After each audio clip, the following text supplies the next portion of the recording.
My name is Diane. Standing in the living room of the house I once called home, I'm holding divorce papers, and the air is thick with tension. My husband, Victor, and mother-in-law, Gertrude, are staring at me in shock, their faces pale as they realize what's happening. I can still feel the anger and hurt surging through me as I slam the envelope my son, Ethan, brought me on the table. Out tumble the pictures of Victor arm in arm with another woman, entering her apartment, and Gertrude dining with a man I've never seen before. Love? I snap at Victor, my voice shaking with rage. How can you talk about love when you've been doing this? Victor stammers, his confusion growing. Diane, what is this? What's going on? Gertrude hesitates before admitting, yes, I was seeing someone. It's because your father can't move properly. I fire back, then why don't you take care of him and stay with him? She replies flatly, I don't want to. Why should I be the one to take care of him?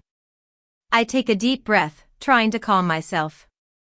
It's hard to believe how things have come to this. Let me rewind and tell you how I ended up here. I've been a housewife for 25 years, living with Victor and his parents in a cozy but sometimes suffocating house. Our son, Ethan, has moved out, starting his own life. A few years ago, Victor's father, Mr. Thompson, had a terrible accident that left him bedridden and in need of constant nursing care. I've been the one taking care of him day in and day out. Gertrude is in good health, but she always finds excuses to avoid helping. She's a cold and self-centered woman, always thinking about her own comfort and pleasures. One day, she came into the living room, scolding me like I was a child. Diane, didn't I ask you to do the laundry yesterday? Why aren't these clothes washed? I was planning to wear them today. I tried to stay calm. I'm sorry. I was busy taking care of your husband yesterday. Can't you wear something else?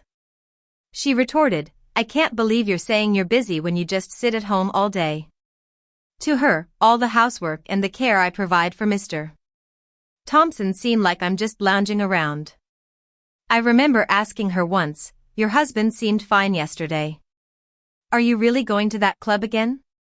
Of course I am, she replied nonchalantly. A friend invited me. I need a break from dealing with all this. She then scolds me, besides, he got sick because you didn't take care of him properly, so make sure to do better. It was her fault he got sick in the first place. She thought opening the window would help air out the room, but she forgot about it and went out. When she came back, the room was freezing and Mr. Thompson was shivering. After her complaints, I could only sigh. I see. Could you help me take care of him when you return? Of course not, she replied sharply. Taking care of him is your job. I'm leaving now. Good luck with that. Gertrude always manages to find excuses to go out several times a week. Meanwhile, Victor works long hours during the week, but even on weekends and holidays when he's at home, he barely lifts a finger to help. One weekend, I said to him, Victor, I need to give your dad a bath. Can you help me? I'm tired from work. I just want to rest on my day off, he responded, brushing me off. I was frustrated. I'm the one doing everything for your dad and the house. He snapped, you're at home all day and I go to work every day. Who do you think has been taking care of everything? Then ask your mom to help me a little, I pleaded. She's never around, he said impatiently. What did she say? She said it's the wife's responsibility to care for him, I replied. Well, isn't taking care of your husband part of that? He asked. If that's what my mom says, then just do it. It's not my problem. I'm tired. Just leave me alone today. Then he walked off to his room, leaving me to deal with everything alone. The only thing that made this situation bearable was Mr. Thompson's kindness. Every time I took care of him, he'd say, I'm sorry. If I weren't like this, I'd be scolding my wife and son. Thank you for everything. He was the only one who ever showed me any gratitude. Then, one fateful day, I received a phone call from my father. His voice was full of panic. "Diane, your mother fell down the stairs and was rushed to the hospital." I had always warned my mother to be careful on the stairs because her legs and back had been weakening. My brother lives in another city, far away, and my parents live about an hour from here. My mother was preparing for my brother's visit with his kids when she lost her balance and fell. The doctor said her femur was fractured, and she wouldn't be able to walk or stand on her own for a while. Even after she was discharged, she would need nursing care. I was worried about my mother, but I was also concerned about my father, who would be alone for a while. I knew I had to talk to Gertrude and Victor about it.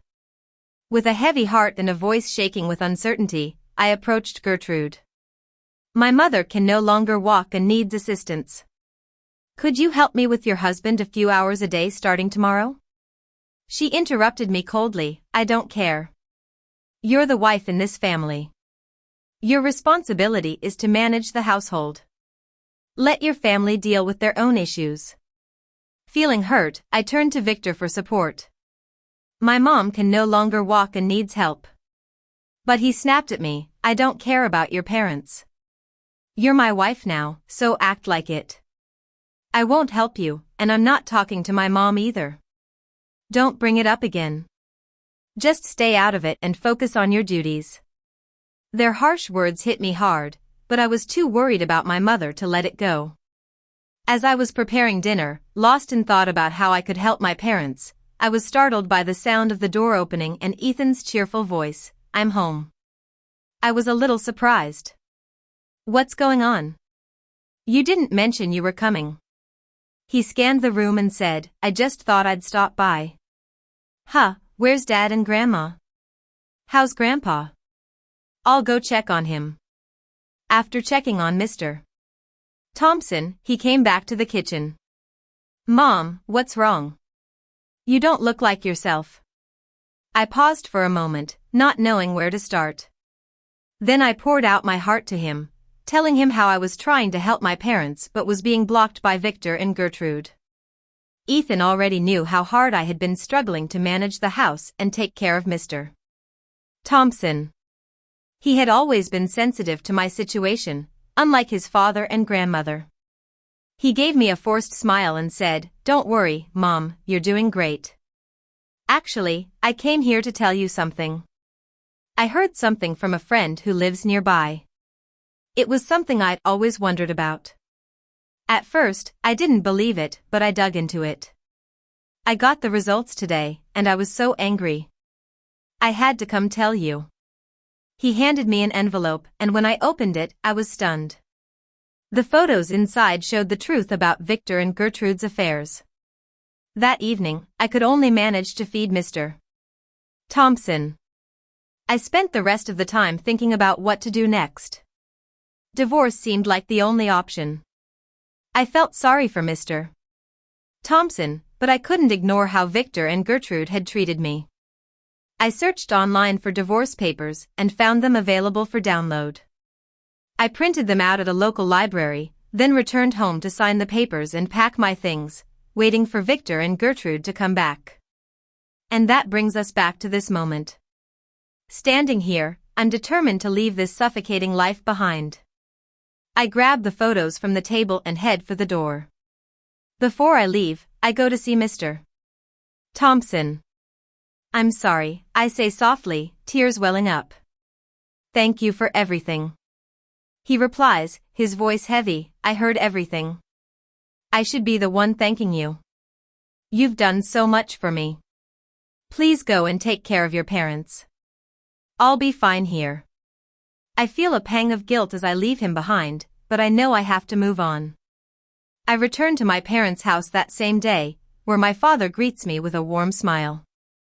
Although it's a relief to be with my parents, I can't help but think about Gertrude struggling to take care of Mr. Thompson. One day, she calls me and complains, "I can't even see my friend anymore." Since Victor failed to submit the divorce papers, I seek legal help. The lawyer advises me to send a certified letter to both Victor and his mistress. The affair is exposed at his workplace, and he's transferred to a less desirable department. His mistress quits her job. Now, Victor has to take more responsibility in caring for his father. As for me, I've done everything I can for my mother in her wheelchair.